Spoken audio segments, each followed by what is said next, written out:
r/NoSleep. Posted by u/HorribleHorrorStorie. We found a hidden room in our attic. What we unleashed still haunts us.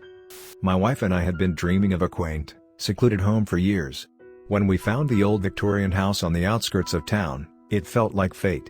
The price was unbelievably low, and the house, despite its age, was in good condition. We moved in during the late autumn, the trees bare and the sky a perpetual gray. From the very first night, the house felt off. There was an unsettling stillness, as if the very air held its breath. But we chalked it up to nerves and exhaustion from the move.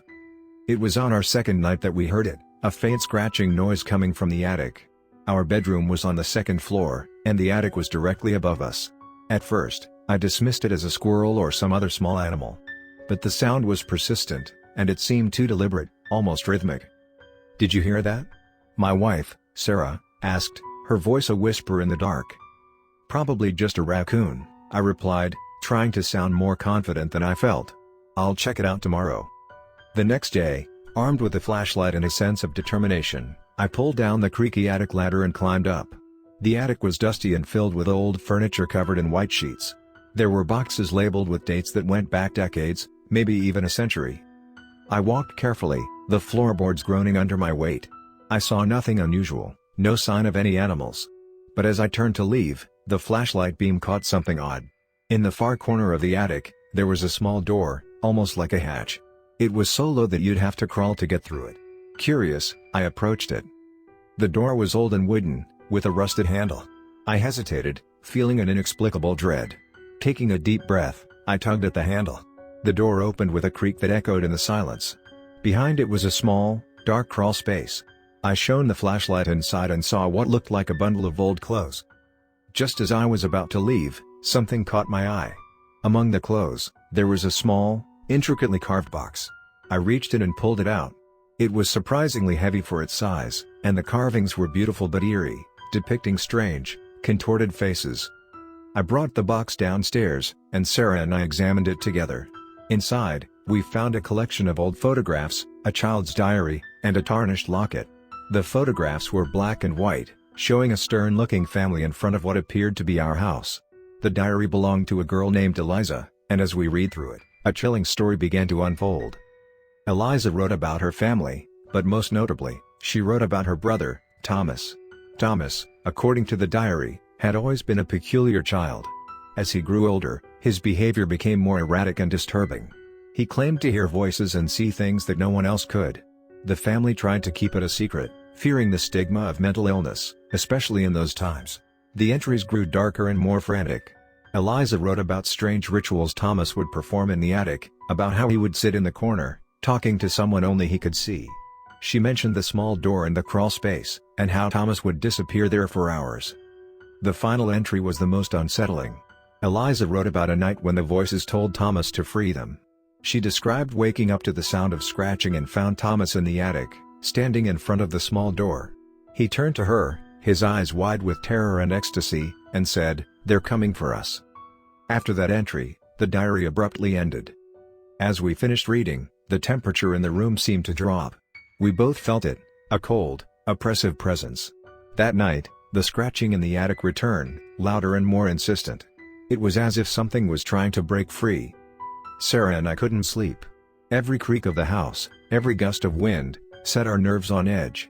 Around midnight, we heard it again, the unmistakable sound of footsteps in the attic. This time, they were heavy, deliberate, moving with a purpose. "I can't take this anymore," Sarah whispered, her voice trembling. "We need to get out of here." But we didn't have anywhere else to go, at least not immediately. So, we decided to confront whatever it was. We grabbed flashlights and cautiously made our way to the attic. The air was freezing, and our breath formed visible clouds. As we climbed the ladder, the footsteps stopped. The silence was even more terrifying. We reached the attic and shone our flashlights around, the beams cutting through the darkness. Everything was as I had left it, except for the small door. It was open. I approached it, my heart pounding. Inside, the crawl space was empty. The bundle of clothes and the box were gone. But there was something else, a faint, almost imperceptible whispering, like a distant conversation just beyond the range of hearing. Suddenly, the attic door slammed shut behind us. We were plunged into darkness, the only light coming from our flashlights. The whispering grew louder, more insistent, until it was a cacophony of voices. I felt a hand grip my arm. It was Sarah. "Let's get out of here," she said, her voice barely audible over the noise. We scrambled down the ladder and out of the attic, slamming the hatch shut behind us. We didn't stop until we were outside, standing in the cold night air. The house loomed above us, its windows dark and foreboding. The next morning, we packed our things and left. We stayed with friends while we looked for a new place. We never went back to that house, and we never spoke about what happened there. A few months later, I received a call from the real estate agent handling the sale of the house. He told me that the new owners had found something in the attic, a small, intricately carved box. It was empty. That night, as I tried to sleep, I heard it again, the faint sound of scratching, coming from the walls. Next story of this video. Posted by u/HorribleHorrorStorie. I discovered a horrifying secret under a Japanese convenience store. I had always thought Japan would be the adventure of a lifetime. The allure of a new culture, different food, and an entirely different way of living was too much to resist. My job as an English teacher in a small town just outside Tokyo was perfect, giving me a chance to experience Japan in a way most tourists never could. One of the first places I discovered was the little convenience store down the street from my apartment. It wasn't a flashy 7-Eleven or a Lawson's, but a small, family-run place that had a quaint charm about it. The sign above the door read Kobayashi Mart in fading red letters. Every morning, I'd stop by for a coffee and a rice ball before heading to work. The first few months were blissful. I quickly fell into a routine and started recognizing the employees at Kobayashi Mart. There was Yuki, the shy girl who always smiled and bowed deeply whenever I entered. Then there was Kenji, a friendly college student who enjoyed practicing his English with me. But then, something strange happened. Yuki disappeared. I asked Kenji about her, and he shrugged, saying she had probably gone back to her hometown. New faces replaced hers behind the counter, but they never lasted long. At first, I didn't think much of it. High turnover is normal in convenience stores, right? One evening, after a particularly grueling day at work, I went to Kobayashi Mart for some comfort food. A young man I'd never seen before was at the register. He looked terrified, glancing nervously at the trapdoor behind the counter that I had never noticed before. It struck me as odd, but I brushed it off as the jitters of a new job. I continued my nightly visits, and the pattern became impossible to ignore. Every few weeks, a new face appeared, looking more frightened than the last. I couldn't shake the feeling that something was terribly wrong. One rainy night, curiosity got the better of me. The store was empty, save for the new girl at the register, who looked as though she might burst into tears at any moment. I pretended to browse the shelves, keeping an eye on her. After a few minutes, she opened the trapdoor and descended the stairs, leaving the store unattended. Heart pounding, I crept behind the counter and peered down the dark stairway. A faint, foul odor wafted up, and I felt a chill run down my spine. Ignoring every instinct to turn back, I carefully made my way down the steps, my footsteps muffled by the sound of the rain outside.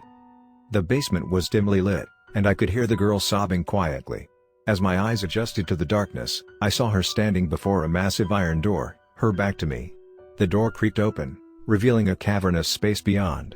She stepped inside, and I followed, staying as silent as possible. What I saw next will haunt me forever. In the center of the room was a grotesque creature, its enormous, bloated body covered in glistening scales. Rows of sharp teeth lined its gaping maw, and its eyes glowed with a malevolent intelligence. The girl stood frozen, paralyzed with fear. Before I could react, the creature lunged forward, and the girl's scream was cut short. I stumbled backward, my breath coming in ragged gasps. I turned and fled up the stairs, my mind racing with terror. I didn't stop until I was safely back in my apartment, locking the door behind me. My hands trembled as I tried to process what I had just witnessed. Kobayashi Mart was a front, a facade hiding something monstrous beneath the surface. The next day, I called in sick to work, my mind consumed by the horror of the previous night. I had to do something, but what? Who would believe me? The police? The locals? Everyone seemed oblivious to the sinister truth lurking beneath their feet. Days turned into weeks, and the nightmares plagued my sleep. I avoided Kobayashi Mart, opting for a longer walk to the nearest 7-Eleven instead. But the guilt gnawed at me. I couldn't shake the feeling that I had to do something to stop this. Finally, I mustered the courage to return. The store looked the same as ever, but I knew better. Another new employee greeted me, her eyes wide with fear. I needed proof, something to show the authorities. As I browsed the shelves, I discreetly took out my phone and began recording. The trapdoor opened, and she descended the stairs. I followed, keeping a safe distance. This time, I was ready. I captured every detail: the iron door, the cavernous room, the monstrous creature. I fled once more, but this time, I had evidence. I took it to the police, my heart pounding with a mix of fear and hope. They were skeptical at first, but the video spoke for itself. A raid was organized, and Kobayashi Mart was shut down.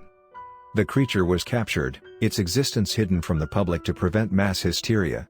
The town moved on, unaware of how close they had come to a living nightmare. As for me, I couldn't stay. The memories were too painful, the fear too real. I returned to the US, but the horrors of that small Japanese town will stay with me forever. I still see their faces in my dreams, the terrified employees, the monstrous creature. Japan was supposed to be an adventure, but it became a waking nightmare I will never forget.